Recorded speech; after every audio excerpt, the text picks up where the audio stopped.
बारमंदी YouTube channel पर प्रिय विद्यार्थियों, मैं स्वरूप सिंह आपका हार्दिक अभिनंदन और स्वागत करता हूं। विद्यार्थियों, गत वीडियो के अंदर जो व्यवसाय के बहुमुखी उद्देश्य थे उसके अंदर कुछ 3 बिंदु जो रह गए थे उसके बारे में मैं आज चर्चा करूंगा। और इसके बाद जो व्यवसाय के अंदर जो जोखिम होते हैं, उन जोखिम की प्रकृति, उन जोखिमों के कारण और व्यवसाय कैसे पनपता है, व्यवसाय का कैसे हम स्थापित हुआ, उसके बारे में मैं आज कुछ जो बिंदु है उनको याद करवाने की कोशिश करूंगा। फिर इसके बाद जो अगला वीडियो आएगा उसमें पूरी उन सब व्यवसाय जोखिमों की प्रकृति और व्यवसाय जोखिमों के जो कारण होते हैं उनकी मैं व्याख्या से समझाने का प्रयास करूंगा। विद्यार्थियों, खंडों में विभाजित कर समझाना, ताकि आप पर कोई इतना ज्यादा बर्डन ना पड़े, आप आराम से सीख पाए। गत वीडियो के अंदर जो व्यवसाय के बहुमुखी उद्देश्य थे उनमें मैंने 5 बिंदुओं की बात की थी। आज जो 3 बिंदु रह गए थे उनके बारे में बात करके फिर जो व्यवसाय के अंदर जो जोखिमों की प्रकृति, किस प्रकार व्यवसाय के अंदर जोखिम आते हैं और किस प्रकार वो जोखिमों के जो कारण होते हैं उनके बारे में मैं कुछ बिंदु है जो पहले मैं आपको बिंदु याद करवाऊंगा, फिर उन बिंदुओं की मैं अगले लेक्चर के अंदर पूरी व्याख्या से समझाने का प्रयास करूंगा। खंडों में बांटकर इसलिए करवाना मेरा मेन उद्देश्य है ताकि आप आराम से समझ सके, अपनी कॉपी में भी कर सके और आराम से दिमाग के अंदर उतार सके। तो जो अपना एक बिंदु रह गया था, 3 बिंदु व्यवसाय के बहुमुखी उद्देश्यों के अंदर, जैसे कि अगर बात करें तो प्रबंध, निष्पादन एवं विकास। विद्यार्थियों, प्रबंध निष्पादन से क्या तात्पर्य है? निष्पादन का मतलब होता है परफॉर्मेंस, यानी कि कोई भी व्यवसाय के अंदर एक प्रबंधक जो कार्य करता है वो अपना किस प्रकार से कार्य करता है, अपना परफॉर्मेंस किस प्रकार देता है और किस प्रकार से वो मैनेजमेंट करता है, प्रबंध की व्यवस्था करता है और उस व्यवसाय को चलाता है। जैसे कि एक उद्यम होता है, एक उद्यम के अंदर, उद्यम का मतलब एक व्यवसाय या एक बहुत बड़ी इकाई जो कार्य करती है, उसके अंदर उद्यमी कार्य करते हैं और उन कार्यों को सौंपा देने के लिए एक मैनेजमेंट किया जाता है, प्रबंध की व्यवस्था की जाती है। तो उद्यम के अंदर एक उद्यम अपने प्रबंधक से क्या अपेक्षा रखता है कि व्यवसाय क्रिया वो सही चले और उसके अंदर आचार संहिताओं की तथा सामंजस्य स्थापित कर सके। कौन? जो एक प्रबंधक व्यवसाय को चलाता है, जो उद्यम को चलाता है। एक उद्यम अपने कर्मचारियों से या फिर अपने प्रबंधकों से, यहाँ एक प्रबंधक से एक उद्यम या फिर एक व्यवसाय क्या चाहता है कि व्यवसाय सही ढंग से चले। वो उससे क्या अपेक्षा रखता है कि व्यवसाय के अंदर आचार संहिता, यहाँ आचार संहिता से मतलब है कोड ऑफ कंडक्ट होता है। विद्यार्थियों, कोड ऑफ कंडक्ट यानी कि नियमों का पालन किया जाए, उन रूल्स और रेगुलेशन, उन नियमों के अंदर संतुलन रहे, उन नियमों के पालन के अनुसार ही जो कार्य हो और तमाम प्रकार के कर्मचारियों के साथ सामंजस्य स्थापित कर व्यवसाय को चलाया जाए। ये सब आचार संहिता निहित रहती है और सामंजस्य स्थापित कर एक प्रबंधक अपने व्यवसाय को चलाए। और व्यवसाय उद्यम अपने प्रबंधकों से यह चाहता है कि एक प्रबंधक जो भी कार्य करे वो आचार संहिता के अनुसार कार्य करे और सब में सामंजस्य स्थापित कर पाए। तो गौर करें, एक बार देखें विद्यार्थियों क्या बात हो रही है। प्रबंध, निष्पादन एवं विकास। प्रबंध का निष्पादन हो, उसके अंदर ऐसी व्यवस्था हो, ऐसा मुख्य रूप से ऐसी मैनेजमेंट हो, और विकास उसकी प्रगति किस प्रकार हो, डेवलपमेंट किस प्रकार हो। प्रत्येक उद्यम एक या फिर प्रत्येक व्यवसाय या बहुत बड़ी व्यवसायिक इकाइयां क्या चाहती है अपने प्रबंधकों से? अपने प्रबंधकों से ये अपेक्षा रहती है कि उनसे ये अपेक्षा रहती है कि वो व्यवसायिक क्रियाएं, जो भी व्यवसायिक क्रियाएं करे, व्यवसाय को सोपान दे, उसमें उचित आचार संहिता, उचित नियम, उचित रूल्स और रेगुलेशन को स्थापित करें तथा सामंजस्य भी स्थापित करे। एक व्यवसायिक क्रिया करने के पक्ष के अंदर वो ये बात रखते हैं कि एक सफल प्रबंधक ऐसा सामंजस्य स्थापित करे, उचित प्रबंध किया जाए, उचित सामंजस्य स्थापित किया जाए, आचार संहिताओं का पालन किया जाए, यानी कि उन नियमों को पालन करके क्रियाएं की जाए, व्यवसायिक क्रिया की जाए। अगला बिंदु है कर्मचारी निष्पादन एवं मनोवृत्ति। विद्यार्थियों, एक अगर बात कहें तो एक बहुत बड़े जो व्यवसाय जो टिके रहते हैं वास्तविक तौर पर उन कर्मचारियों के आधार पर टिके रहते हैं। उन कर्मचारियों की मन की वृत्ति यानी उनके मन के विचारों को हमें जानना चाहिए। वो कर्मचारी किस प्रकार कार्य करना चाहते हैं, उन कर्मचारियों की क्या इच्छा है, उनको जानकर हम व्यवसाय को आगे बढ़ाया जा सकता है। उन कर्मचारियों की भी हमें बात सुननी चाहिए, उनके अनुसार भी हमें कुछ कार्य करने चाहिए, उनसे भी सलाह लेनी चाहिए। तो किसी भी व्यवसाय की उत्पादकता, कोई भी व्यवसाय ऐसे चलता है तो उसकी उत्पादकता किस पर निर्भर करती है? उन कर्मचारियों के ऊपर निर्भर करती है। कर्मचारी उस व्यवसायिक फर्म में या फिर व्यवसायिक इकाई में या उस उद्यम में कार्य कर उत्पादकता प्रदान करवाते हैं, विभिन्न प्रकार की वस्तुओं का उत्पादन करते हैं और वो वस्तु उत्पादित होकर लाभ के लिए आगे विक्रय होती है और उसमें हम लाभार्जन करते हैं। गौर करें, किसी भी व्यवसाय की उत्पादकता, लाभार्जन क्षमता में योगदान की मात्रा कर्मचारियों के द्वारा कर्मचारियों के कार्य के निष्पादन से ही निहित होती है और उनकी मनोवृत्ति निर्धारित करती है कि उनका मन कार्य के प्रति कैसा है, उनकी मनोवृत्ति, उनकी इच्छा।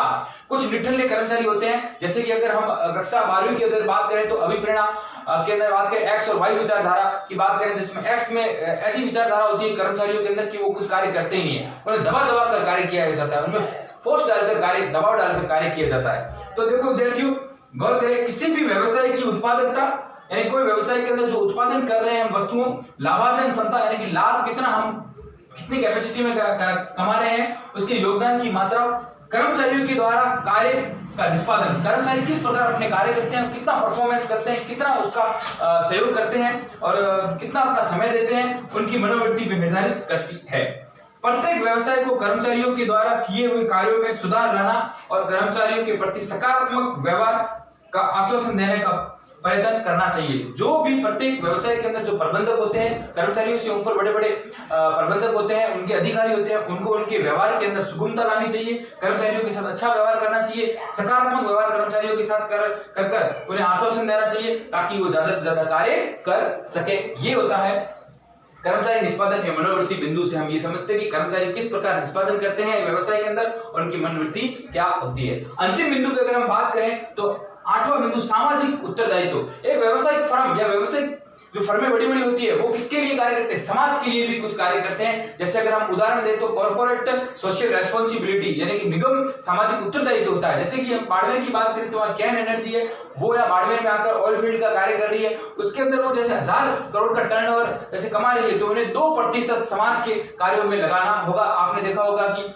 स्वास्थ्य अभियान चलाना, बाड़मेर को हरा भरा करना, ऐसे पेड़ पौधे उगाना, तमाम प्रकार के ऐसे कार्य सामाजिक उत्तरदायित्व के अंदर निहित रहते हैं। एक बड़ी बड़ी व्यवसायिक फर्में व्यवसाय के साथ साथ समाज का भी उन्हें सोचना होता है, समाज के कार्य भी वो करती हैं। ऐसे 2% वहां उनको अपने नेट प्रॉफिट का कुछ भागीदारी समाज के लिए देनी पड़ती है। तो देखिए व्यवसायिक फर्मों के द्वारा फर्मों के दायित्व से है कि वो समाज की समस्याओं को सुलझाने के लिए आवश्यक स्रोत जुटाएं तथा सामाजिक सेवाएं भी करें। विभिन्न प्रकार की ऐसी बड़ी बड़ी एनजीओ कंपनियां जो सेवाएं प्रदान करवाती है, एम्बुलेंस की सेवाएं प्रदान करवाती है, गांव-गांव जाकर कई बीमारियों को ढूंढकर उनकी इलाज के लिए भी पैसा प्रदान करवाती है। ये सब बड़ी बड़ी जो व्यवसायिक कंपनियां होती है ये समाज के कारणों को ढूंढती है, समाज के अंदर समस्याओं को ढूंढती है, उन्हें सुलझाने का प्रयास करती है। यही सामाजिक उत्तरदायित्व होता है। व्यावसायिक उपक्रम को व्यक्तियों तथा समुदायों के हित में अपने उत्तरदायित्व तथा उनकी स्मृति के लिए आगे आना चाहिए। जो व्यावसायिक उपक्रम होते हैं उन्हें क्या करना चाहिए, व्यक्तियों का हित, समुदायों के हित और अपने उत्तरदायित्व तथा उनकी स्मृति के लिए अपना उनका रेस्पॉन्सिबिलिटी होती है, अपने समाज को उठाने के लिए, स्मृति के लिए उन्हें आगे आना चाहिए। वो तमाम प्रकार के व्यवसाय जो उपक्रम लगे हुए होते हैं बड़े बड़े, वो जितना टर्नओवर कमाते हैं उनका 2% उन्हें इस प्रकार सामाजिक के अंदर करना चाहिए। कंपनी अधिनियम जब हम पढ़ते हैं 2013, इसके अंदर भी ये कहा गया है कि 2% जब 1000 करोड़ नेट टर्नओवर उनका ज्यादा हो जाता है तो उन्हें 2% चुकाने पड़ते हैं समाज के लिए। तो एक यहाँ भी ये बात कही कि व्यावसायिक फर्मों का दायित्व से ये मतलब है कि समाज की समस्याओं को सुलझाने के लिए आवश्यक स्रोत जुटाएं, ऐसे स्रोतों का उत्पादन किया जाए ताकि उनकी समस्याएं का निवारण हो सके। सामाजिक सेवाएं करें, विभिन्न प्रकार की ऐसी समाज की सेवाएं की जाए।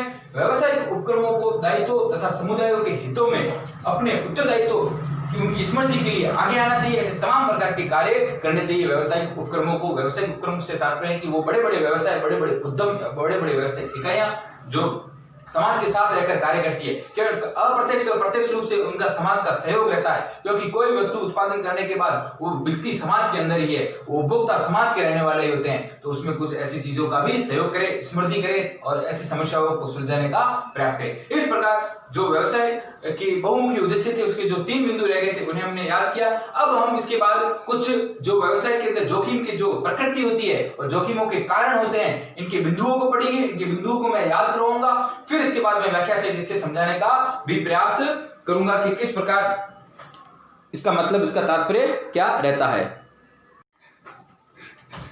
व्यवसाय के जोखिमों की प्रकृति को अब हम पढ़ेंगे कि व्यवसाय के जोखिम कौन कौन से होते हैं, और व्यवसाय की जोखिम की प्रकृति को पढ़ने के बाद व्यवसाय जोखिम के कारण उनको पढ़ेंगे और व्यवसाय आरंभ के मूल घटकों को पढ़ेंगे कि जब व्यवसाय आरंभ किया जाता है तो हमें 3 बातों को ध्यान में रखना होता है। इन चीजों को हम पढ़ेंगे। व्यवसाय जोखिमों की प्रकृति यानी कि व्यवसाय को जानने के लिए उसकी विशेषताओं को जानना जरूरी है।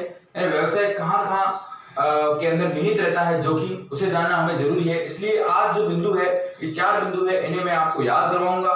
फिर व्यवसाय के जोखिमों के कारणों को बताऊंगा और व्यवसाय के आरंभ के मूल घटकों को मैं बताऊंगा। इनको बताने के बाद विद्यार्थियों फिर इनको मैं व्याख्या सहित अगले वीडियो में समझाने का प्रयास करूंगा और खंडों में विभाजित करने का एक ही उद्देश्य है ताकि आप आराम से सीख सके और हमारा अध्याय पूरा आपके दिमाग के अंदर सेट हो जाए। तो व्यवसाय जोखिम की प्रकृति, व्यवसाय जोखिम की प्रकृति यानी व्यवसाय की जोखिमों को जानने के लिए उसकी विशेषताओं को जानना जरूरी होता है। विशेषताएं यानी जोखिम की क्या क्या विशेषताएं हैं, जोखिम कैसे निश्चित रहता है व्यवसाय के अंदर। तो कह सकते हैं कि व्यवसाय जोखिम अनिश्चितताओं के कारण होते हैं। इसमें कोई भी निश्चितता नहीं होती है, कभी भी हमें जोखिम हो सकता है, चाहे वो बाढ़ आ जाए, चाहे वो भूकंप आ जाए, कैसी भी परिस्थिति बन सकती है और हमें जोखिम व्यवसाय के अंदर होता ही होता है। ये दृष्टिकोण बाधित करता है, इसको मैं व्याख्या से समझाऊंगा मगर आज ऊपर से अगर बता रहा हूं। अनिश्चितताओं के कारण होते हैं, हमें कल पता नहीं चलेगा कि कल हमारे सामने एक व्यवसाय के अंदर क्या जोखिम आने वाला है। वो अनिश्चित होता है, उसके अंदर निश्चितता नहीं होती है। अब वो जोखिम ज्यादा भी हो सकता है, अब वो जोखिम कम भी हो सकता है, वो तो अनिश्चित है। तो अनिश्चितताओं के कारण व्यवसाय जोखिम अनिश्चितताओं के कारण होते हैं। आप इसके आगे लिख सकते हैं कि व्यवसाय जोखिम अनिश्चितताओं के कारण होते हैं। व्यवसाय जोखिम प्रत्येक व्यवसाय का आवश्यक अंग है। कोई भी भले व्यवसाय क्यों ना हो, उसके अंदर जोखिम तो निश्चित रहेगा ही रहेगा, भले कैसा भी व्यवसाय हो। एक बार तो हानि होती ही होती है, एक बार क्या लगातार निरंतर भी कभी कभी हानि हो सकती है। हानि होने के बाद भी लाभ हो सकते हैं। एक व्यवसाय के अंदर जोखिम निश्चित रहता है और निश्चित रहता है मतलब कि व्यवसाय उसके अंदर होता ही होता है। अब वो कितना जोखिम होगा वो अनिश्चित है, मगर किसी व्यवसाय के अंदर जोखिम रहता ही रहता है, यानी उसका महत्वपूर्ण एक अंग है। ये एक आवश्यक अंग है, यानी उसका ही एक पार्ट है। जब व्यवसाय होगा वहां हानि जरूर होगी। तीसरा पॉइंट, जोखिम की मात्रा मुख्यतः व्यवसाय की प्रकृति एवं आकार पर निर्भर करती है। अब एक व्यवसाय कितना है, दृढ़ व्यापार है या लघु व्यापार है, उसकी प्रकृति पर निर्भर करती है। जैसे अगर हम बात करें, ये फैशन की जो चीजें होती हैं, फैशन की चीजें, उसमें जोखिम ज्यादा रहता है क्योंकि मांग परिवर्तन होती रहती है और उत्पादन में भी परिवर्तन आता रहता है, विभिन्न प्रकार के परिवर्तन आते हैं, तो फैशन की जोखिम ज्यादा रहता है। अब व्यवसाय एक बड़ा व्यवसाय है तो उसमें भी जोखिम बड़ा रहेगा, व्यवसाय छोटा जो है तो उसमें जोखिम छोटा रहेगा। इसलिए कहा गया है कि जोखिम की मात्रा मुख्यतः व्यवसाय की जो प्रकृति और उसका जो आकार है उस पर निर्भर करता है कि हमें कितना जोखिम होगा। चौथा और अंतिम बिंदु है कि जोखिम उठाने का प्रतिफल लाभ होता है।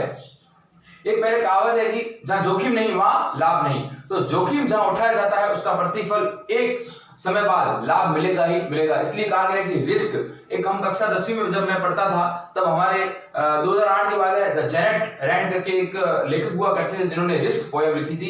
रिस्क जोखिम, हर कड़ी में जोखिम होता है। हम पढ़ाई करते हैं और पढ़ाई के बाद जब कॉम्पिटिशन का एग्जाम देते हैं उसमें भी जोखिम होता है कि सिलेक्शन होगा नहीं होगा। व्यवसाय करते हैं उसमें भी जोखिम होता है, यानी कि जब हम एक बस के अंदर यात्रा करते हैं और वो ड्राइवर किस बस चला रहा है, अब वो किस कंडीशन में है और वो कहां जाके किसी बस को कहां भिड़ा देगा, ये हमारा उसमें कोई भी रोल नहीं रहता है, वो सब ड्राइवर पर डिपेंड करता है और हम तो अपनी सीट लेकर वहां बैठ जाते हैं। ये भी एक जोखिम, हम जोखिम पर यात्रा करते हैं। तो कहीं ना कहीं जोखिम हर जगह निश्चित रहता है। तो ये कहा गया कि जोखिम उठाने का प्रतिफल लाभ होता है, यानी कि जहां जोखिम होता है वहां एक समय बाद लाभ जरूर होगा, लाभों की प्रायिकता बढ़ेगी। तो ये बिंदु थे व्यवसायिक जोखिमों की प्रकृति के। अनिश्चितों के कारण जोखिम होता है, व्यवसाय जोखिम अनिश्चित के कारण होता है, इसमें कोई निश्चितता नहीं होती है। प्रत्येक व्यवसाय का ये एक आवश्यक अंग है। जोखिम की मात्रा मुख्यतः व्यवसाय की प्रकृति एवं आकार पर निर्भर करती है, कैसा है व्यवसाय और उसका आकार कैसा, उस पर निर्भर करती है। जोखिम उठाना ही प्रतिफल का लाभ होता है। जोखिम जब हम उठाएंगे तो ही हमें प्रतिफल में लाभ मिलेगा। एक समय बाद जोखिम होता रहेगा मगर एक समय बाद लाभों की में वृद्धि होने लगेगी, अधिक लाभ भी होंगे। ये था व्यवसाय जोखिम की प्रकृति। इसके बारे में व्याख्या में भी चर्चा करूंगा। ऊपर से मैंने एक बार आपको बता दिया है कि इसका क्या तात्पर्य होता है। व्यवसाय जोखिमों के कारण, अब आपने विशेषताओं को समझा, उसकी प्रकृति को समझा, अब उसके कारण व्यवसाय जोखिम क्यों होते हैं, उसके कारण क्या है, उसकी रीजन क्या है। तो कारण है कि पहला कारण है कि प्राकृतिक कारण, नेचुरल कारण। ये तो सामान्यतः हर व्यवसाय के अंदर होता ही होता है, जैसे कि बाढ़ का आना, भूकंप का आना, अधिक वर्षा होना। अब ये कोविड-19 आया है, ये कोविड की महामारी जो आई है, ये भी एक प्राकृतिक कारण है। किस प्रकार से ये वायरस फैला और पूरे विश्व के अंदर इसने कैसी तबाही मचाई, ये सब एक प्राकृतिक कारण होते हैं। नेचुरल बाढ़ आना, भूकंप आना और ज्यादा वर्षा होना, इस प्रकार की जब ये ऐसी चीजें आ जाती है तो ये नेचुरल चीजें व्यवसाय को कहीं ना कहीं ये व्यवसाय के उत्पादन पर, व्यवसाय के विक्रय पर ये ठप्पा लगा देती है और व्यवसाय में जोखिम की निश्चितता बढ़ जाती है। ये व्यवसाय के कारण होते हैं। मानवीय कारण, अब मानवीय कारण है कि मानव करेगा। मानव क्या कर सकता है किसी व्यवसाय के अंदर?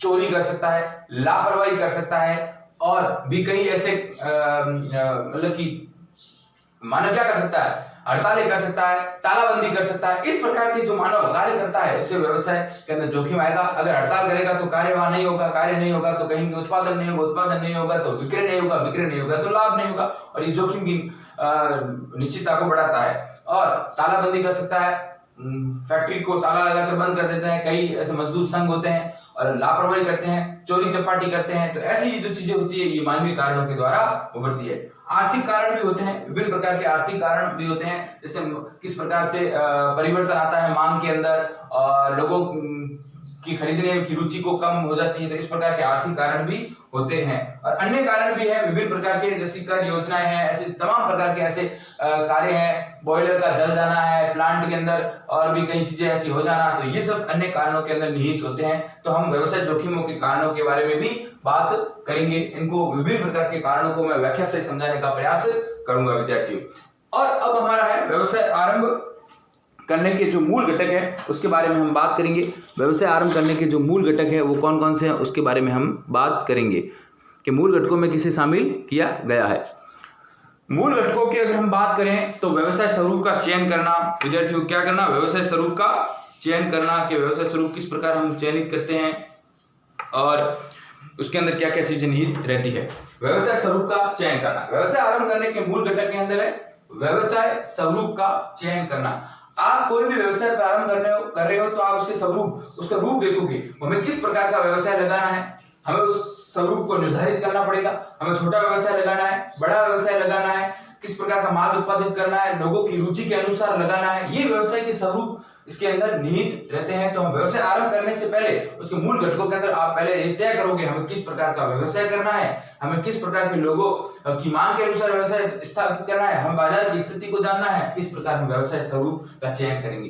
दूसरा है हम फर्म का आकार देखेंगे कि फर्म कितनी बड़ी हो, फर्म कितनी छोटी हो। हम फर्म के निर्धारित कर हम फर्म का रजिस्ट्रेशन करवाकर हम किस प्रकार की फर्म को निर्धारित कर हम व्यवसाय को प्रारंभ करें। हम फर्म का आकार भी देखेंगे। तीसरा बिंदु है स्वामित्व का स्वरूप का चुनाव। स्वामित्व के स्वरूप का चुनाव, स्वामित्व स्वरूप के चुनाव से मतलब है कि हमारा स्वामित्व कैसा रहेगा। हम एकल व्यापार करेंगे यानी कि हम खुद उसके स्वामी रहेंगे, या हम पार्टनरशिप यानी साझेदारी के द्वारा व्यापार करेंगे, हम तमाम प्रकार के साझेदार मिलकर कार्य करेंगे, या हम HUF हिंदू अविभाजित परिवार के तहत कार्य करेंगे। तो हम स्वामित्व के स्वरूप का भी चुनाव करेंगे। जब हम एकल व्यापार करते हैं तो उसमें स्वामित्व हमारा खुद का रहता है, जब हम साझेदारी करते हैं तो उसमें स्वामित्व सबका रहता है, हिंदू अविभाजित में करते हैं तो कर्ता जो होता है, घर का मुखिया होता है, उसका स्वामित्व रहता है। इस प्रकार से हम व्यवसाय करेंगे। उद्यम का स्थान, हम उद्यम के स्थान को उसके स्थान के बारे में भी सोचेंगे कि हम इसका व्यवसाय कहाँ करें, हम ऐसे उद्यमी कहाँ बने, उद्यम को कहाँ लगाएं ताकि हम ज्यादा व्यवसाय कर सके, ताकि हम ज्यादा लाभ कमा सके। प्रस्थापना की वित्त व्यवस्था स्थापित करने के लिए हमें वित्त पूंजी की आवश्यकता रहती है, भूमि की आवश्यकता रहती है, भवन की आवश्यकता रहती है, यानी क्या लैंड की आवश्यकता रहती है, बिल्डिंग की आवश्यकता रहती है। सबसे पहले व्यवसाय को प्रारंभ करने से कैपिटल की आवश्यकता रहती है। इन तमाम बातों को भी हम देखेंगे कि वास्तव में ये चीज हमारा उपलब्ध है या नहीं है, फिर हम व्यवसाय को स्टार्ट करेंगे। भौतिक सुविधाओं को भी देखेंगे, संयंत्र अभिन्यास प्लांट को लगाएंगे, बड़े बड़े मशीनरी को लगाएंगे, उसके बारे में भी हम बात करेंगे। सक्षम एवं वचनबद्ध कामगार बल, जो भी हम व्यवसाय लगाएंगे तो वहाँ जो कार्य करने वाले उसमें सक्षम हो, कार्य को जानते हो और काम करने में अपना पूरा बल प्रदान करते हो, उनके बारे में भी हम बात करेंगे। कुछ इसके अंदर हमें क्या कर संबंधी योजना, अगर हम 9th पॉइंट देखें तो इसके अंदर हम डाल सकते हैं कि कर संबंधी योजना के बारे में भी हम चर्चा करेंगे। कर संबंधी योजना, किस प्रकार से हमें टैक्स चुकाना है, किस प्रकार से हम टैक्स से बचना है, क्या क्या चीजें हैं टैक्स के बारे में भी हम सोचेंगे। और 10वां पॉइंट है उद्यम प्रवर्तन। यानी एक उद्यमी को उद्यम जो व्यवसाय कर रहा है उसमें परिवर्तन यानी नवाचार लाएगा, वो विभिन्न प्रकार की परिस्थिति के अनुसार उसके अंदर बदलाव लाएगा, ऐसे उद्यम परिवर्तन भी करने होंगे। तो इस प्रकार से हम ये 10 बिंदु है व्यवसाय आरंभ करने से पहले हम ये सोचेंगे कि व्यवसाय स्वरूप का चयन करेंगे, फर्म का आकार को देखेंगे, स्वामित्व के स्वरूप का चुनाव करेंगे, स्वामित्व कैसा रहेगा, एकल रहेगा या साझेदारी के साथ रहेगा या हिंदू परिवार के साथ रहेगा, उद्यम का स्थान देखेंगे, उद्यम कहाँ लगाना है, प्रस्थापन की वित्त की व्यवस्था करेंगे, धन कैसे कमाना है, धन कैसे लगाना है, भूमि कैसे जुटानी है, बिल्डिंग कैसे बनानी है, इस प्रकार से भौतिक सुविधाओं को भी देखेंगे, संयंत्र का अभिन्यास यानी संयंत्र को स्थापित करने के बारे में भी सोचेंगे, सक्षम के वचनबद्ध, तो सक्षम और वचनबद्ध यानी अपने वचनों के ऊपर कार्य करने के लिए वो हमसे समझौता करे, ऐसे कामगार वाले कर्मचारियों से या फिर मजदूरों का हम व्यवसाय के अंदर विस्थापन करेंगे, कर संबंधी योजनाओं के बारे में जानेंगे, कर संबंधी योजनाओं के बारे में जानेंगे, उद्यम में परिवर्तन नवाचार लाएंगे। विद्यार्थियों, इस प्रकार हमने आज व्यवसाय जोखिमों की प्रकृति को देखा, तो 4 बिंदु पढ़े, फिर व्यवसाय के जोखिमों में कारणों को पढ़ा, प्राकृतिक कारण को पढ़ा, मानवीय कारणों को पढ़ा और आर्थिक कारणों को भी पढ़ा और अन्य कारणों के बारे में भी बात की। मैं व्याख्या से समझाने का प्रयास करूंगा और व्यवसाय आरंभ के मूल घटकों को मैंने समझाया, उनके बिंदुओं को मैंने बताया। अब व्याख्या सहित इसमें अगले वीडियो में आपको पूरे विस्तारित से समझाऊंगा। आज इतना काफी है, इसे आप लिखें और अपनी कॉपी में करें। धन्यवाद विद्यार्थियों।